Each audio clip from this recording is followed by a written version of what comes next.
Captain Jake Morrison stood on the bridge of the human exploration vessel Endeavour, watching the stars drift past through the main screen.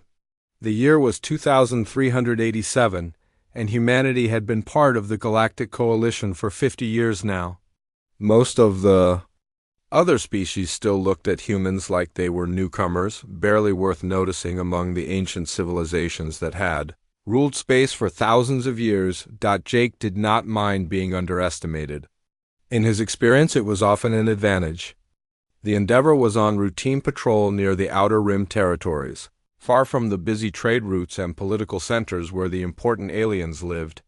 Out here, it was quiet and peaceful, just the way Jake liked it.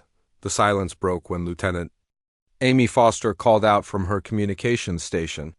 Her voice carried an urgency that made Jake turn around immediately. Amy had been monitoring galactic frequencies for 3 years, and she never got excited about routine messages. "Captain, we have a priority transmission from Coalition High. Command on Zentara Prime," Amy said, her fingers dancing across her control panel. "But sir, this is different from anything we have received before." Jake walked over to Amy's station and looked at the readings. The signal was coming through on emergency channels that were only used during major crises. The transmission quality was poor, filled with static and interference that made it hard to understand. But what came through was enough to make Jake's blood run cold. The voice belonged to a Kaleri trader, one of the peaceful species known throughout the galaxy for their beautiful crystal work and gentle nature. The Kaleri had never heard anyone in their entire history. They were merchants and artists, not warriors. But the voice in the transmission was screaming. "Help us, please help us," the voice cried through the static. "They came from nowhere, ships we have never seen before. Our defenses are useless, our cities are burning. We do not understand what they want. They are not taking prisoners, they are not asking for surrender. They are just killing everyone. Our children, our elders, everyone. Please, someone must help us before they—" The transmission cut off in the middle of the sentence. Amy tried to restore the signal, but there was nothing except empty static. Jake stared at the screen, feeling something cold settle in his stomach. He had fought in enough battles to recognize the sound of real terror, and what he had just heard was the voice of an entire species facing extinction. "Enhance the background noise," Jake ordered. "See if there is anything else in that signal." Amy worked for several minutes, filtering out interference and boosting weak signals. When she played the enhanced recording, everyone on the bridge fell silent. Behind the Kaleri trader's desperate words, they could hear something worse. The sounds of destruction were clear now. Explosions, screaming, the crash of buildings falling. And underneath it all, a strange humming noise that seemed to go on forever. "Sir, I am picking up more transmissions," Amy reported, her face pale. "Multiple distress signals from different systems. The Vorthek mining colonies, the Ethereum meditation worlds, the trading stations near the Spiral Nebula. They are all calling for help." Jake ordered Amy to play the messages. Each one told the same terrible story. Unknown attackers had appeared, without warning, striking fast and showing no mercy. The descriptions varied, but the results were always the same. Entire worlds going silent, millions of beings dead or missing, and survivors fleeing in panic toward the core systems. "Set course for Kaleri space, maximum speed," Jake commanded. "And send a message to Earth Command. Tell them we have a situation that needs immediate attention." The Endeavour turned toward the Kaleri system, but they were 3 days away even at full speed. Jake spent those 3 days listening to more and more distress calls. Each message was more desperate than the last, and each one ended the same way. The voices would be calling for help, describing the attack, begging someone to save them, and then nothing. Just silence. When they finally reached the edge of Kaleri space, Jake felt sick. The beautiful crystal cities that had orbited the Kaleri homeworld for centuries were gone. In their place was nothing but debris floating in space. Broken pieces of buildings, destroyed ships, and things that might once have been people. The entire system was a graveyard. "Scan for survivors," Jake ordered, but he already knew what they would find. The readings confirmed his fears. No life signs anywhere in the system. Billions of peaceful beings wiped out in just a few days. Amy's voice was shaking when she made her next report. Captain, I am detecting massive energy signatures moving toward the Coalition core worlds. Whatever did this is heading for the heart of galactic civilization. Jake stared at the destruction around them and felt something change inside him. For 50 years, humanity had tried to fit in with the peaceful galaxy, to prove they were civilized and worthy of membership in the Coalition. But looking at the dead Kalari worlds, Jake remembered something the other species seemed to have forgotten. Sometimes civilization was not enough. Sometimes you had to fight. Send another message to Earth, he said quietly. Tell them it is time to wake up the old wolves. 3 days after finding the dead Kalari worlds, the Endeavor encountered a refugee convoy fleeing from the devastation. The ships were a mix of different species, all packed with survivors who had escaped the attacks. Jake ordered his crew to help with repairs and medical aid, but what the refugees told them made everyone wish they had never asked. The attackers called themselves the Devourers, and they were unlike anything the galaxy had seen before. The survivors described ships that looked alive, covered in what seemed like skin instead of metal. These vessels moved in ways that normal ships could not, bending and twisting through space like giant serpents. Their weapons did not just destroy things, they seemed to drain the life out of everything they touched. Admiral Peter Hayes commanded the Coalition Defense Fleet from his flagship Serenity, and the reports he received became more horrifying with each passing hour. The Devourers did not negotiate or make demands. They did not seem interested in territory, resources, or slaves. They simply arrived at a system, consumed every living thing they could find, and moved on to the next target. Vorthak miner named Krell told Jake about watching his homeworld die. The Devourers had landed strange pods on the surface, and from these pods came creatures that looked like walking nightmares. They moved through the mining colonies, touching people, and somehow draining all the life from their bodies. Within hours, cities that had thrived for centuries became empty husks. An Etherean monk called Whisper of Wind described how the Devourers attacked their meditation worlds. The Etherians were energy beings who could defend themselves with powerful mental abilities, but their psychic attacks had no effect on the invaders. Instead, the Devourers seemed to feed on the Etherian life force, growing stronger with each being they consumed. Jake listened to these stories and felt his anger growing. The galaxy had been at peace for so long that most species had forgotten how to fight a real war. Their ships were built for exploration and trade, not battle. Their weapons were designed to disable, not destroy.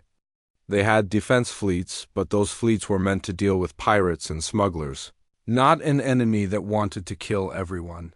The Endeavor was recalled to Earth for an emergency meeting of the Human Defense Council. Jake had never been to such a high-level gathering before, and he was surprised to find it taking place in the ancient city of Geneva, in the same building where humanity had once struggled to end their own wars. The irony was not lost on him. General Lisa Park commanded all human colonial forces, and she looked tired in a way that Jake recognized. It was the exhaustion of someone who had been fighting impossible battles for too long. She stood before a room full of military officers and civilian leaders, displaying tactical readouts that painted a grim picture of the galactic situation. The Coalition forces are being slaughtered, General Park said without emotion. Their energy shields are useless against Devourer weapons. Their tactics assume an enemy that wants something other than total extinction. Every engagement has ended the same way. Our allies retreat or die. Jake studied the battle reports on the main screen. Ship after ship destroyed, world after world consumed, species after species wiped out. The Devourers moved through space like a plague, leaving nothing alive behind them. At their current rate of advance, they would reach the Coalition core worlds within months. What about our forces? Asked Colonel Ben Harris, commander of the Mars Defense Brigade. How do we stack up against these things? General Park smiled, and it was not a pleasant expression. That brings us to the reason you are all here. Operation Prometheus has been waiting for a day like this. Jake had heard rumors about Prometheus, but like most people, he had assumed they were just stories. Now General Park was telling them that the rumors were true. While humanity had joined the peaceful coalition and tried to fit in with galactic civilization, they had also continued their military development in secret, hidden shipyards in the asteroid belts, weapons research, stations and systems that did not officially exist, training programs that taught soldiers how to fight wars the galaxy had forgotten were possible. We kept building weapons, General Park explained. We kept developing tactics. We kept preparing for a war that everyone else hoped would never come. The other species thought we were being paranoid. Maybe we were. But paranoia is what kept humanity alive for millions of years. The meeting was interrupted by the arrival of Dr. Corinne Lewis, humanity's leading expert on alien biology. She looked like she had not slept in days, and the datapad she carried seemed to weigh 1,000 pounds. When she spoke, her voice was barely above a whisper. "I have been analyzing the Devour technology and biology," Dr. Lewis said. "The results are disturbing. These are not just aliens with advanced weapons, they are something else entirely. Something that views all other life as food?" She activated a holographic display that showed the internal structure of a captured Devourer weapon. The device looked more like an organ than a machine, with tubes and chambers that pulsed with their own rhythm. At the center was something that made everyone in the room step back. "This is their power source," Dr. Lewis continued. "It runs on life energy. Not just electrical power or nuclear fusion, but the actual life force of living beings. Every shot they fire is powered by the death of someone they have consumed." The room fell silent as the implications sank in. The galaxy was not just being invaded by a hostile species. It was being harvested by creatures that could only survive by consuming other forms of life. There would be no negotiation, no peaceful solution, no way to coexist. This was extinction or survival, nothing in between. General Park stood and looked around the room at the assembled officers. "The Coalition has formally requested that humanity take command of the defense effort. They are offering us full military authority and access to all their remaining resources." Jake felt something shift inside him, the same feeling he had experienced when looking at the dead Kaleri worlds. For 50 years, humanity had tried to prove they were civilized. Now civilization itself was under threat, and the galaxy was asking the humans to remember how to be something else. "Are we accepting their offer?" Colonel Harris asked. General Park nodded. "We are, and we are going to show the Devourers what happens when they threaten a species that spent its entire evolution learning how to kill." The Coalition's response to the Devourer threat was exactly what Jake had expected from a government that had not fought a real war in over 1,000 years. President Veltar of the Zentari called for emergency sessions to discuss diplomatic options. The Etherian Council suggested that perhaps meditation and spiritual harmony could find a peaceful solution. The various ambassadors and representatives spent days debating protocols and procedures. While more worlds died, Jake watched the political circus from the Human Military Command Center on Luna, feeling his patience disappear with each passing hour. While the Coalition argued about the proper way to contact the Devourers, another 3 systems had gone silent. The beautiful underwater cities of Aquatica were now empty oceans. The floating gardens of Verdania had crashed to the surface. There are millions of inhabitants dead among the flowers. Humanity's response was different. General Park activated military protocols that had been dormant since the species joined the galactic community. Admiral Frank Stone emerged from retirement to take command of the human fleet, bringing with him memories of the brutal Martian Independence War and the lessons learned in blood during humanity's expansion to the stars. Stone was old now, his hair white and his face marked by decades of hard decisions, but his eyes still held the fire that had made him legendary among human military circles. He stood in the command center, studying tactical displays that showed the true scope of the Devourer advance, and Jake could see the old admiral calculating odds and possibilities. "How many ships do we have?" Stone asked General Park, his voice carrying the authority of someone who had commanded fleets when the stakes were survival itself. "More than the Coalition knows about," Park replied. "The hidden shipyards have been busy for 50 years. We have vessels that the other species have never seen, weapons they do not know we possess, and soldiers trained for the kind of war they have forgotten how to fight." Captain Beth Rogers was given command of special operations, and her reputation preceded her like a dark cloud. She had earned her rank during the Outer Colony Rebellion, where she had used tactics so ruthless that even other humans questioned them. But Rogers got results, and in a war against extinction, results were all that mattered. Jake found himself assigned to a new ship, the Retribution, a vessel that looked nothing like the elegant exploration craft he was used to commanding. The Retribution was built for one purpose: war. Its hull was thick armor designed to absorb punishment. Its weapons were built to destroy, not disable. Every system on the ship reflected humanity's hard-learned lessons about surviving in a hostile universe. His new crew included veterans from every human conflict, soldiers who remembered what it meant to fight for their lives. Chief Engineer Mike Turner had served on the front lines during the Titan siege. Weapons Officer Lisa Grant had developed new explosive compounds during the asteroid mining wars. These were people who understood that sometimes violence was not just an option, it was the only option, while the human military prepared for war. The Devourers continued their relentless advance. They hit the Kristen Collective, a species of silicon-based beings who had created art so beautiful it was considered one of the wonders of the galaxy. The entire race was consumed in less than 12 hours. Their crystal cities melted down into raw materials. The floating cities of Arion were next, magnificent structures that hung in the upper atmosphere of a gas giant, home to billions of beings who had never known violence. The Devourers pulled the cities down into the toxic lower atmosphere and watched them burn, feeding on the terror and despair of the dying inhabitants. Each loss hit the galaxy like a physical blow. Species that had existed for millions of years were being wiped out in days. Ancient civilizations with knowledge and wisdom beyond human understanding were being reduced to empty space and floating debris.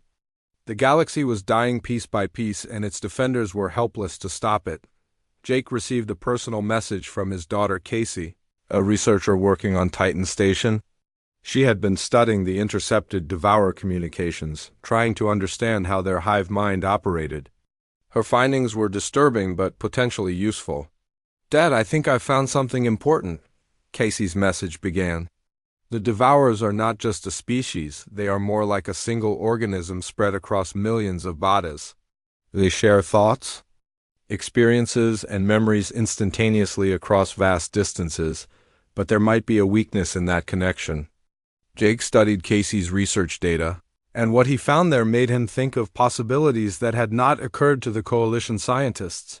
If the Devourers were truly a hive mind, then disrupting their communication network might cause them to become confused and vulnerable. It was a long shot, but it was better than anything else they had. The human fleet began moving into position while the Coalition continued to debate. Admiral Stone divided their forces into hunting packs, each group designed to test different tactics against the Devourer advance. Some ships were equipped with experimental weapons based on Dr. Lewis's research. Others carried boarding parties, trained for combat in the strange environment of living ships. General Park addressed the entire human military via secure channels, her words broadcast to every ship, station, and outpost where human soldiers waited for battle. "The galaxy has called for help, and we have answered.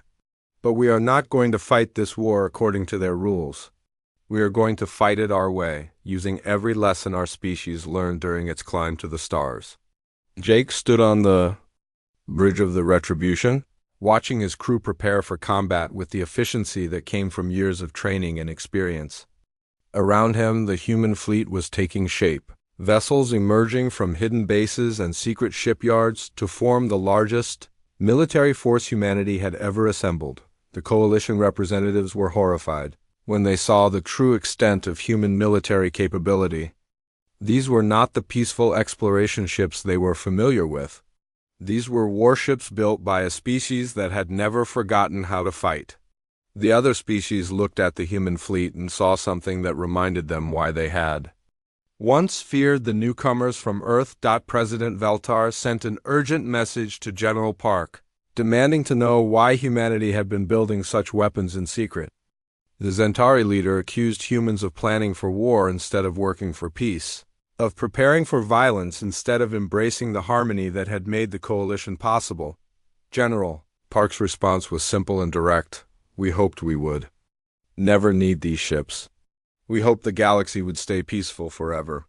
But hope is not a strategy, and peace is not always possible. The Devourers are coming, and we are the only ones ready to stop them. The galaxy got its first real look at human warfare when Admiral Stone's fleet engaged a Devourer task force at Meridian Station, a massive trade hub that had housed over 50 million beings from dozens of different species. The Coalition's surviving ships had been retreating for weeks, unable to stop the relentless alien advance that consumed everything in its path. The human fleet did not retreat. Led by Stone aboard the massive battleship Defiance, they charged directly into the Devourer formation with a fury that shocked both enemies and allies. The alien ships fired their terrible weapons, the same energy drains that had destroyed every coalition force they had encountered. They expected the humans to die like all the others. Instead, they found ships designed to fight in hell itself. Human vessels were covered in reactive armor that adapted to different types of weapons, changing its composition and structure based on what was hitting it. Their shields did not try to stop the Devourer energy drains completely, instead redirecting the deadly power back at its sources like mirrors reflecting light. Jake watched the battle from the bridge of the Retribution, coordinating with 3 other human ships as they surrounded a Devourer cruiser. The alien vessel twisted and writhed like a living thing, trying to escape the trap, but the humans had anticipated its movements.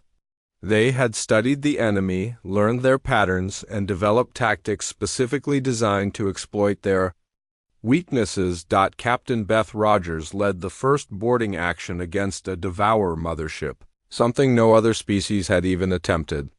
Her Marines fought through corridors that seemed to pulse with their own heartbeat, against creatures that fed on fear and pain.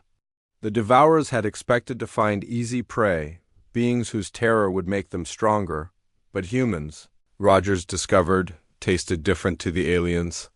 Where other species projected terror and despair when faced with the Devourers, humans radiated something the creatures could not digest properly.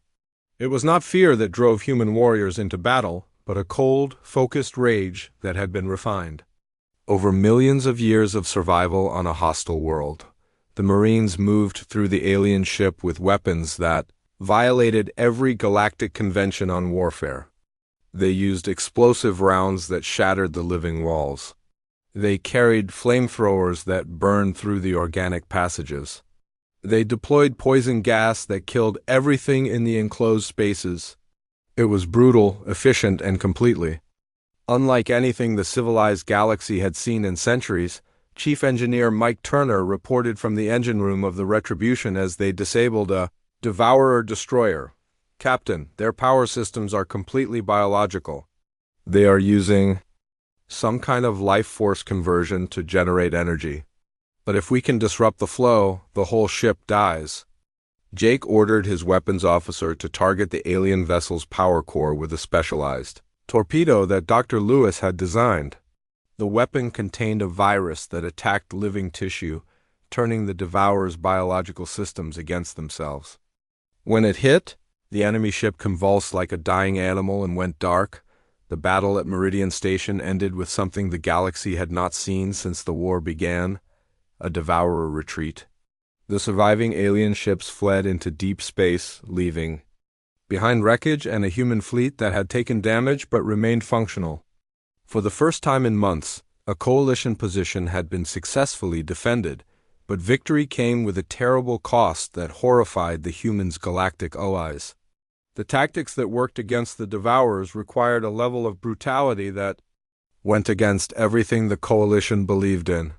Human ships deliberately rammed enemy vessels, sacrificing themselves to take out larger targets. Human soldiers fought with weapons that caused unnecessary suffering. They used nuclear bombs, biological agents, and chemical weapons that the civilized galaxy had banned long ago. Dr. Karen Lewis worked with Casey Morrison to analyze the captured Devourer technology, making breakthrough discoveries about their true nature. The aliens were not just predators hunting for food. They were part of a hive mind that had consumed thousands of galaxies over millions of years, moving from one star cluster to another like locusts stripping a field. They have done this before, Dr. Lewis reported to the military command. Many times. We found records in their ship's biological memory banks showing dozens of different galaxies, all reduced to empty space. Earth is just one meal in an endless feast that has lasted longer than our species has existed. But the research also revealed something else, something that gave Jake hope for the first time since the war began. Humanity's unique evolutionary path, forged in violence and struggle on a world that had tried to kill them for millions of years, had created something the Devourers had never encountered before. Humans were a species that got stronger when hurt, angrier when threatened, and more determined when facing extinction. The other coalition species watched the human victory at Meridian Station with mixed feelings.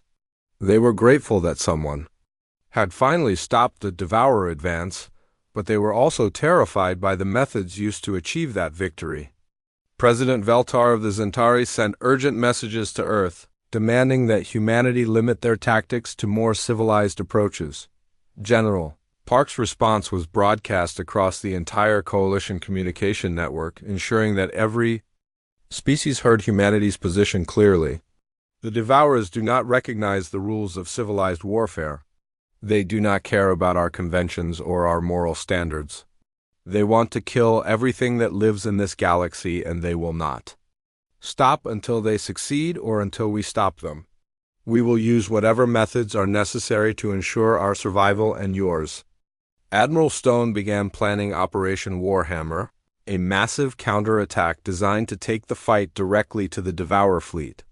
The plan involved dividing the human forces into hunting packs, each group targeting a different Devourer formation. Across multiple star systems, it was ambitious, dangerous, and completely insane by Coalition standards. Jake found himself assigned to lead one of these hunting packs, commanding not just the Retribution but 12 other warships crewed by veterans, who understood that this was not just war but a fight for the right to exist. His daughter Casey joined the mission as a science officer, bringing with her new weapons based on the captured alien technology. The other Coalition species had to make a choice. Some, like the surviving Kaleri refugees and the remaining Vorthak miners, pledged their support to the human war effort. They had seen what the Devourers could do, and they understood that survival required methods that went beyond peaceful negotiation. Others, horrified by human brutality, withdrew their remaining ships and retreated to fortified systems deep in Coalition space. They condemned the human tactics as barbaric and unnecessary, claiming that defeating the Devourers was not worth becoming monsters in the process. Admiral Stone addressed these concerns during a joint Coalition meeting, his words cutting through diplomatic language like a blade through silk.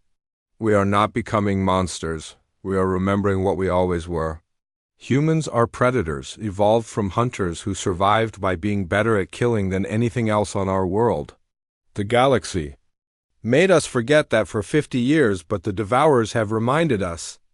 As Operation Warhammer prepared to launch, Jake stood on the observation deck of the Retribution, looking out at the human fleet assembling around him. These ships represented everything humanity had learned about war during their violent climb to the stars. They were tools of destruction built by a species that had never really forgotten how to use them. The galaxy was about to see what humans could do when they stopped pretending to be civilized. Operation Warhammer launched with the largest military force in human history, spreading across the galaxy like a hunting pack. Admiral Stone divided the fleet into specialized task forces, each led by veterans who understood that this was not just war but a fight for species survival. The human ships moved with purpose and coordination that impressed even their enemies. Jake commanded Task Force 7, consisting of the Retribution and 12 other warships hunting Devourer fleets across 3 star systems. His daughter Casey worked alongside Dr. Lewis to deploy new weapons that turned the aliens' own biology against them. The virus they had developed attacked the Devourer hive-mind connection, causing isolated groups to become confused and vulnerable. The humans fought with tactics that would have been impossible for any other species. Captain Rogers developed boarding strategies that involved deliberately getting captured by Devourer ships, then triggering nuclear devices inside their living hulls. Her Marines carried suicide charges as standard equipment ready to sacrifice themselves to take out enemy vessels from within. Human scientists created biological weapons specifically designed to target Devourer physiology. They developed poison gases that attacked the aliens' life force conversion systems. They built electromagnetic pulses that disrupted the neural networks that connected individual Devourers to their hive mind. Every human innovation was designed with one goal: complete destruction of the enemy. Jake's task force engaged a Devourer formation near the ruins of the Kristen homeworld, using the debris field as cover for an ambush. The alien ships moved through the wreckage like scavengers, feeding on the residual life energy left behind by the extinct crystal beings. They did not expect to find human warships waiting among the dead. The battle was savage and brief. Human ships emerged from hiding positions throughout the debris field, surrounding the Devourers with overlapping fields of fire. The alien vessels tried to escape, but the humans had learned their movement patterns and anticipated every evasion attempt. Within 2 hours, the entire Devourer formation was destroyed, but the aliens were learning too. They began adapting their tactics to counter human aggression, developing new weapons and strategies to deal with an enemy that refused to follow the rules of civilized warfare. The Devourers started using captured coalition citizens as living shields, forcing the humans to choose between saving innocents and completing their missions. The response from humanity was swift and brutal. Admiral Stone issued orders that shocked even veteran military officers. Human forces would complete their missions regardless of collateral damage. The Devourers had made a tactical error by assuming humans would value alien lives over strategic objectives. Captain Rogers led an assault on a Devourer facility where thousands of captured Etherians were being held as living batteries. The rescue mission turned into a nightmare when the aliens began draining their prisoners faster than the humans could reach them. Rogers made a decision that would haunt her for the rest of her life. She ordered an orbital bombardment that destroyed the facility and everyone inside it. "Better dead than food," Rogers reported to Admiral Stone after the mission. The Etherians understood. They chose to die free rather than live as livestock. The Devourers responded by sending a massive fleet toward Earth itself, recognizing that humanity was the greatest threat they had encountered in their millions of years of galactic consumption. The force approaching human space was larger than anything they had deployed before, consisting of world-killer ships, capable of sterilizing entire planets in hours. The Coalition's remaining species watched in horror as humanity prepared for a final battle. Some, like the Kaleri refugees, pledged every ship and resource they had left. Others, still horrified by human methods, maintained their neutrality even as extinction approached. President Veltar of the Zentari formally condemned human tactics, claiming that victory achieved through such means would be meaningless. Admiral Stone's response became legendary throughout the galaxy, transmitted on all frequencies so every species could hear humanity's position. "We are not trying to win a moral victory. We are trying to survive. The Devourers do not care about our ethics or our principles. They only understand death, so death is what we will give them." The human home system transformed into the most heavily fortified position in galactic history. Every asteroid was armed with weapons that could destroy capital ships. Every space station became a fortress bristling with missiles and energy cannons. The massive shipyards around Luna worked continuously to produce ammunition and replacement vessels. Civilian ships were converted into fighters and bombers. their crews consisting of volunteers who understood they were likely flying to their deaths. Retired veterans came out of civilian life to serve on vessels they had commanded decades earlier. Children barely old enough to serve took positions as gunners and engineers, determined to defend their homeworld. Casey Morrison worked with a team of scientists to develop humanity's final weapon, something so terrible that even the humans were reluctant to use it. Based on the captured Devourer technology, they created a virus that would not just disrupt the hive mind, but turn the aliens' feeding abilities against themselves, causing them to consume each other in an endless cycle of cannibalism. "We call it the hunger," Casey reported to her father during a brief communication between their ships. "Once it infects a Devourer formation, they will keep feeding until nothing is left. But Dad, if we use this weapon, we become something different. We become the kind of species that creates weapons designed to cause infinite suffering." Jake looked at his daughter's face on the communication screen and saw the weight of the decision she was carrying. The virus could end the war, but it would also mark humanity as a species capable of creating horrors that even the Devourers had never imagined. It was the kind of weapon that civilized beings would never build. "Do it," Jake told her. "We stopped being civilized the moment they threatened our existence. If using this weapon means our species survives, then we use it. The galaxy can judge us later, assuming there is anyone left to judge." Dr. Lewis worked with Casey to finalize the weapons deployment system while the Devourer fleet approached Earth. They had perhaps days before the aliens arrived in force, bringing with them the technology to strip all life from humanity's homeworld. The virus would be loaded into specially modified torpedoes and delivered directly to the Devourer command ships. Admiral Stone positioned the human fleet in defensive formations around Earth, with the Retribution and other veteran ships forming the front line of resistance. Jake stood on his bridge, watching the long-range sensors track the approaching enemy fleet, and felt the same cold determination that had carried humanity through every previous extinction event. The galaxy had cried for help, and humanity had answered. Now they would discover whether their answer was enough to save everyone, or if the cost of survival would transform them into something as terrible as their enemies. As the first Devourer ships appeared at the edge of the solar system, Jake gave the order that would determine the fate of every living being in the galaxy. "All ships, prepare for battle. Today we find out what humans are really made of." The battle for Earth lasted 6 days and changed the galaxy forever. When the Devourer fleet arrived at the edge of the solar system, they expected to find another helpless civilization ready for harvest.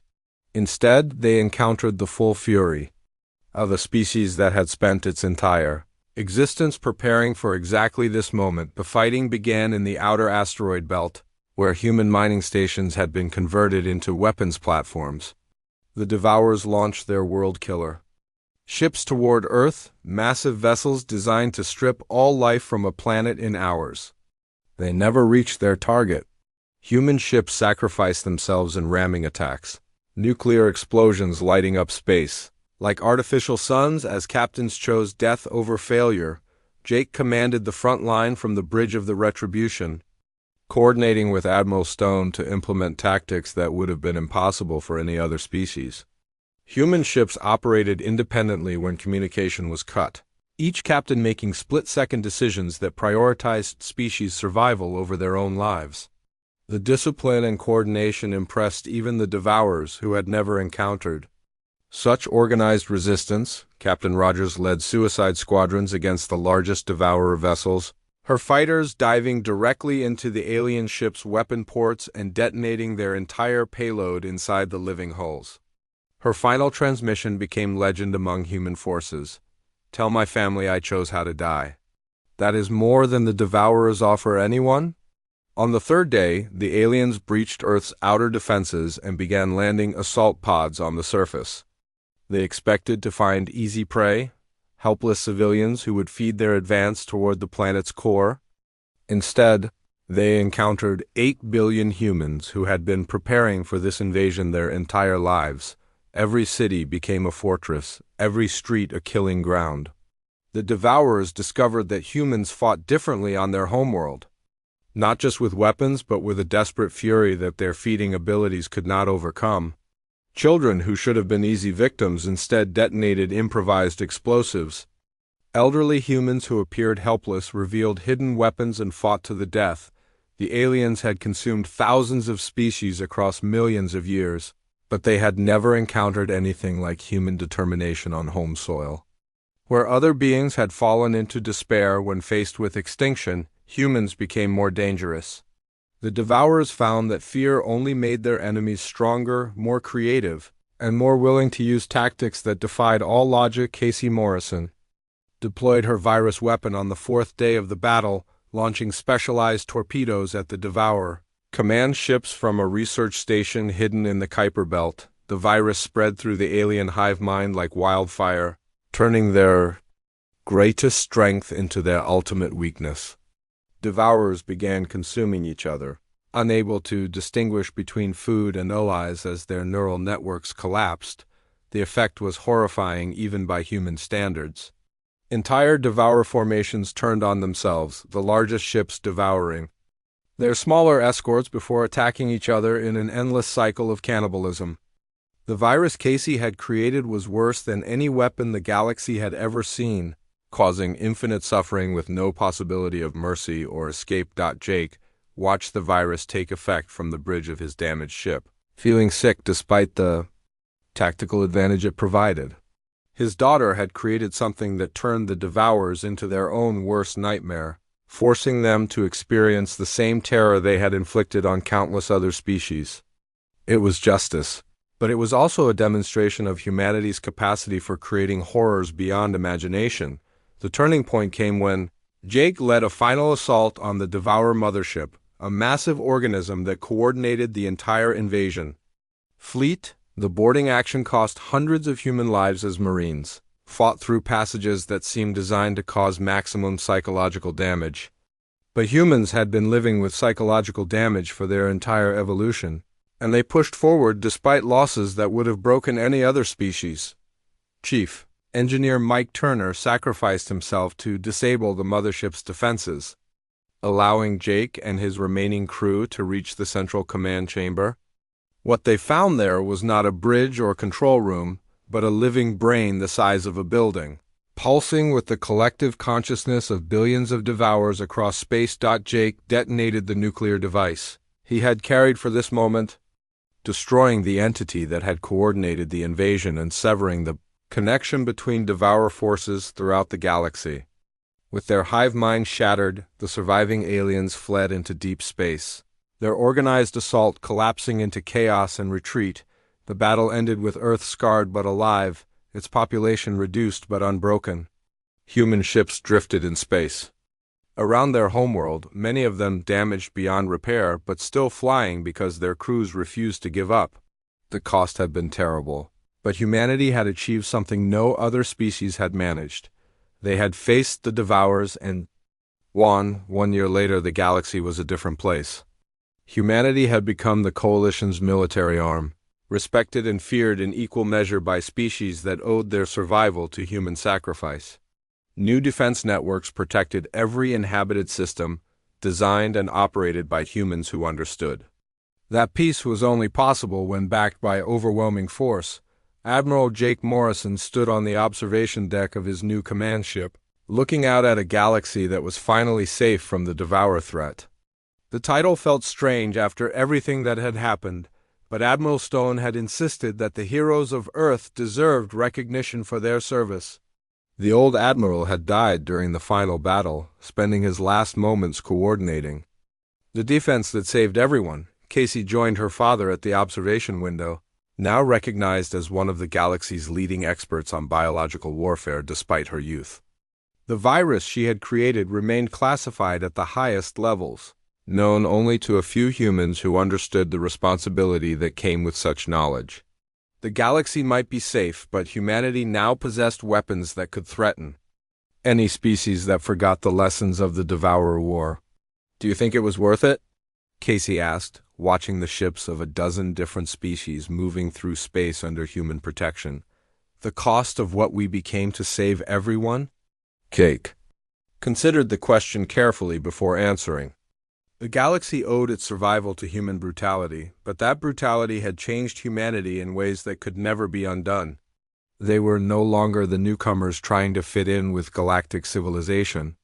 They were its guardians, protectors who remembered how to fight in the dark so others could live in the light. "We did not choose to be the galaxy's guardians," Jake said finally. "But when the time came, we did what we had to do. The galaxy cried for help, and we answered. That is what humans do." The other species would never fully understand or appreciate the sacrifices made in their name. They would sleep safely in their peaceful worlds, protected by humans who remembered that sometimes civilization required people willing to become uncivilized. It was a burden that humanity would carry alone, but it was also proof that they had found their true place in the galaxy. As protectors of those who could not protect themselves, humanity had finally come home.